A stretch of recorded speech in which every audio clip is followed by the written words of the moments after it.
Hello everyone, আমি সুমন বিশ্বাস and welcome to our channel doses learning.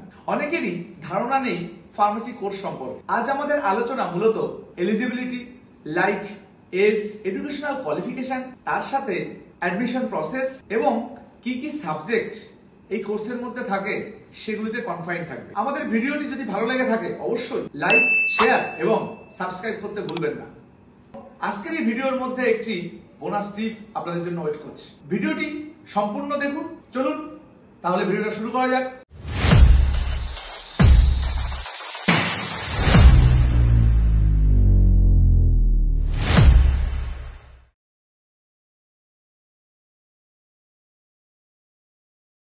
Pharmacy কোর্সের মধ্যে প্রথমেই যে নামটা আসে সেটা হচ্ছে ডিপ্লোমা ইন ফার্মেসি।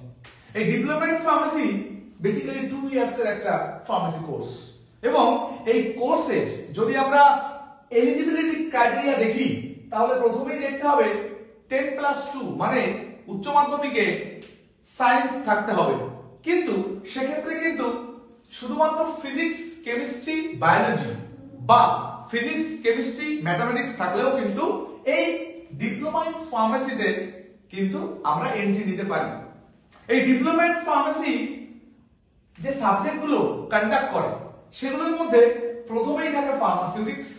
এই ফার্মাসিউটিক্স মানে হলো ড্রাগ সম্পর্কে বা কোন একটা ড্রাগের ফর্মুলেশন সম্পর্কে অনেক পড়াশোনা করা এবং ডিপ্লোমা ফার্মাসিতে এগুলো 1 ইয়ার্স এর এই ফার্মাসিউটিক্স থাকে।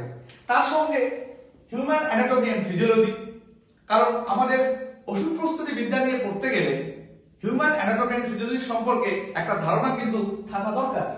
আর তারপরে pharmacognosy, crude drug, ultimately natural source থেকে যে ড্রাগগুলোকে আমরা আইডেন্টিফাই করি সেই সম্পর্কেও আমাদের একটু ধারণা নিতে হয় ডিপ্লোমা ফার্মেসিতে। অ্যাজ ওয়েল অ্যাজ ফার্মাকোলজি, যেখানে ড্রাগগুলো কিভাবে কাজ করছে আমাদের বডির মধ্যে গিয়ে, আবার বডি ড্রাগের সঙ্গে কি করে কাজ করছে সেগুলো পড়াশোনা করা হয়। As well as pharmaceutical chemistry and biochemistry, যেগুলো কিন্তু এই ডিপ্লোমা ইন ফার্মেসির মধ্যে মেজর সাবজেক্ট হিসেবে ধরা হয়। এছাড়াও আরো অনেক সাবজেক্ট থাকে ছোট ছোট, সেগুলো 2 বছর কোর্স ডিউরেশনের মধ্যে সেগুলোকে ইনভলভ করা আছে।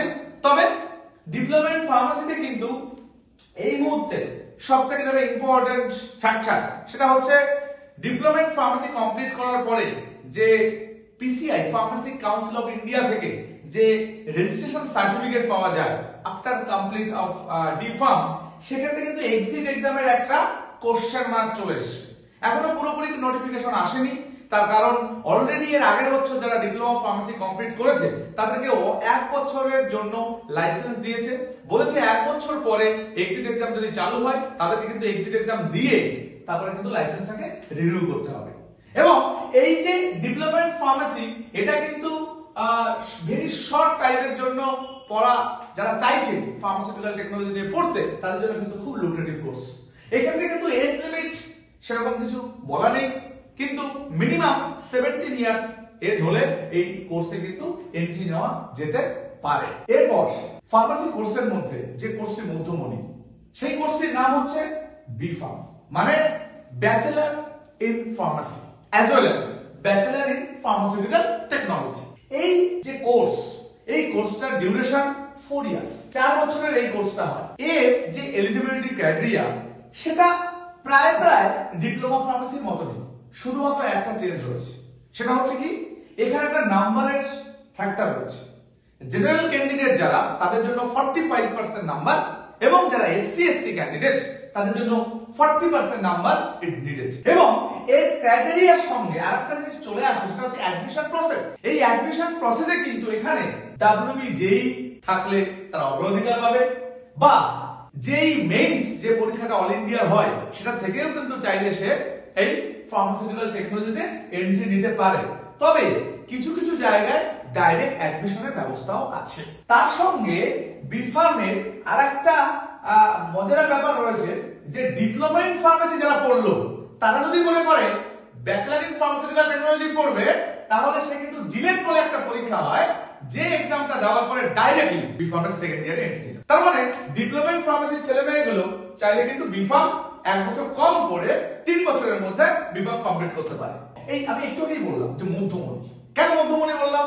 কারণ এই ফার্মাসিউটিক্যালের জগতে যতগুলো মেজর সাবজেক্ট আছে সব এই বিফার্মের মধ্যে ইনক্লুড থাকে এবং এই বিফার্মের মধ্যে ফার্মাসিউটিক্সে প্রচুর সেমিস্টারের মধ্যে ফার্মাসিউটিক্স থাকে। প্রায় পিসিআই এর সিলেবাস অনুযায়ী 36 to 39% কিন্তু এই ফার্মাসিউটিক্স এর সিলেবাস দিয়ে কিন্তু তৈরি।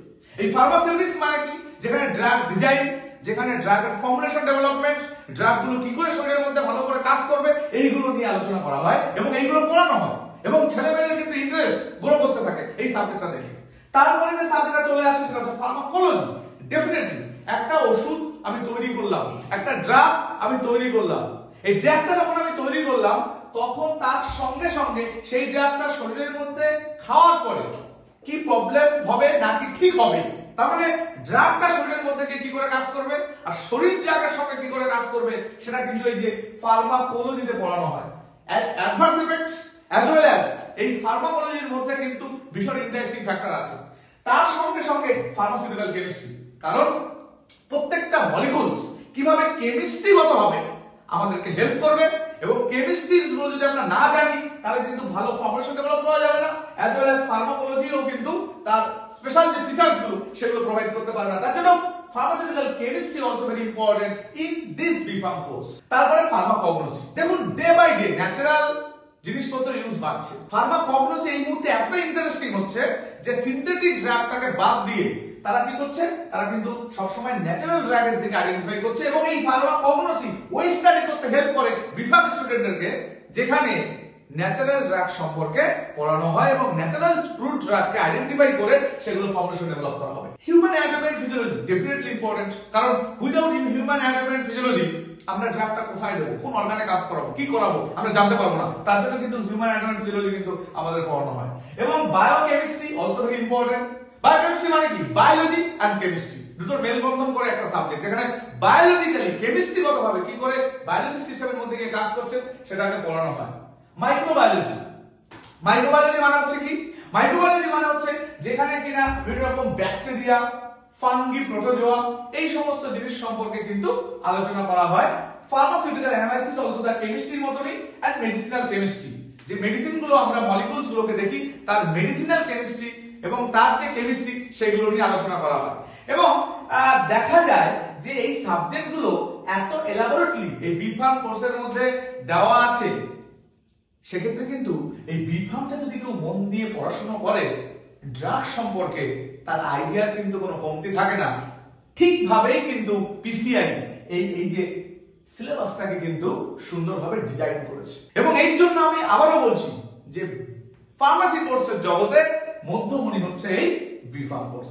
আফটার দিস বিফার্ম কোর্স যদি কেউ হায়ার স্টাডি করতে চায় তাই সেক্ষেত্রে সেই স্টুডেন্টের জন্য কিন্তু প্রচুর সুযোগ সুবিধা রয়েছে। আফটার বিফার্ম কি কি জব অপরচুনিটি থাকে আমরা আমাদের চ্যানেলে প্রিভিয়াস ভিডিওতে এটা শেয়ার করেছিলাম। আজও আমরা আই বাটনে আমাদের এই লিংকটাকে শেয়ার করে দেব, আপনারা দেখে নেবেন যে আফটার বিফার্ম কি কি জব অপরচুনিটি রয়েছে। এবার আমরা যেটা নিয়ে কথা বলবো এটা বলার জন্য আমি ভীষণ এক্সাইটেড, কারণ মাস্টার ইন ফার্মেসি আসলে ফার্মাসিউটিক্যাল টেকনোলজির জগতে একটা ইন্টারেস্টিং ফ্যাক্টর, কারণ এখানে আলটিমেটলি রিসার্চ ওয়ার্ক হয়। রিসার্চ ওয়ার্ক মানে হচ্ছে কি? যেখানে নতুন কিছু একটা আবিষ্কার বা নতুন কিছু একটা রিসার্চ ডেভেলপমেন্ট নিয়ে পড়াশোনা করা হয় এবং এর যে এলিজিবিলিটি ক্রাইটেরিয়া সেটা হচ্ছে বিফার্ম কমপ্লিট তাকে হতে হবে ডেফিনেটলি, তার সঙ্গে বিফার্মে 55% মার্কস পেতে হবে জেনারেল ক্যান্ডিডেটদের জন্য এবং এসসি এসটি দের জন্য 50% নাম্বার পেতে হবে। এবং যদি তারা অনেক জায়গায় ডাইরেক্ট অ্যাডমিশন হয়, তবে ভালো কলেজ ভালো ইউনিভার্সিটি সেগুলো পেতে গেলে জিপ্যাট বলে একটা এক্সাম হয়, সেই এক্সামটাকে ক্র্যাক করতে হবে। তার সঙ্গে নাইবার বলে একটা এক্সাম হয়, সেটা ক্র্যাক করলে ভালো হয়। আর ম্যাকআউটের একটা এক্সাম হয় পি গেট বলে, এগুলো ক্র্যাক করলে ভালো হয়। এখানে একটা ইন্টারেস্টিং আপনাদেরকে বলে রাখি যে জিপ্যাট ক্র্যাক করলে কিন্তু একটা স্টাইপেন্ড মানে প্রত্যেকটা মাসে এভরি মান্থে কিন্তু স্টুডেন্ট পাবে এবং সেক্ষেত্রে কিন্তু এই যে র‍্যাঙ্ক কার্ড এটা ভবিষ্যতের জন্য ভীষণ ইম্পর্টেন্ট হয়ে দাঁড়ায়। আমি জানি আপনারা ভীষণ এক্সাইটেড এবং এখানে আরেকটা জিনিস বলে রাখা ভালো যে যেটা প্রথমেই বলে শুরু করেছিলাম, বোনাস একটা আপনাদের সঙ্গে শেয়ার করবো, তাই না? সেই বোনাসটা হচ্ছে এই ইম্পর্টেন্ট একটা ফ্যাক্টর, ফিনান্সিয়াল। কারণ ফিনান্সিয়াল ব্যাপারটাকে সবার আগে আমাদের মাথায় রাখতে হয়। সেক্ষেত্রে স্টুডেন্টরা চাইলে এই বি ফার্মে প্রচুর রকম স্টাইপেন্ড পেতে পারে। সেই স্টাইপেন্ড গুলো নিয়ে আমরা একটা এলাবোরেট ভিডিও আপনাদের সঙ্গে শেয়ার করব ভেরি শর্ট টাইমের মধ্যে। এম ফার্মের পরে যেটা বললাম ওটাও শেয়ার করব। আমি শুধু এইটুকুই বলবো আজকে এই ভিডিওটার শেষ পর্যায়ে গিয়ে যে আমাদের চ্যানেলটিকে আপনারা লাইক, শেয়ার এবং সাবস্ক্রাইব করে দেবেন, যাতে করে আমাদের ভিডিওগুলো করতে আরো সুবিধা হয়। আর তার সঙ্গে B pharm and D pharm and M pharm very short টাইমের মধ্যে যেটুকু শেয়ার করলাম আশা করি আপনাদের প্রত্যেকের কাজে লাগবে। এবং সমাজের ক্রস সেকশনের মধ্যে এই ফার্মাসিউটিক্যাল টেকনোলজি বা ফার্মাসি কোর্স সম্পর্কে আইডিয়া অনেকটাই কম আছে। আমি আমার এক্সপিরিয়েন্স এটা দেখতে পেরেছি, তাই আমার মনে হয়েছিল এই ভিডিওটা শেয়ার করলে অনেকেরই উপকারে লাগবে। আশা করি আপনাদের অনেকেরই উপকারে লাগবে এটার জন্য।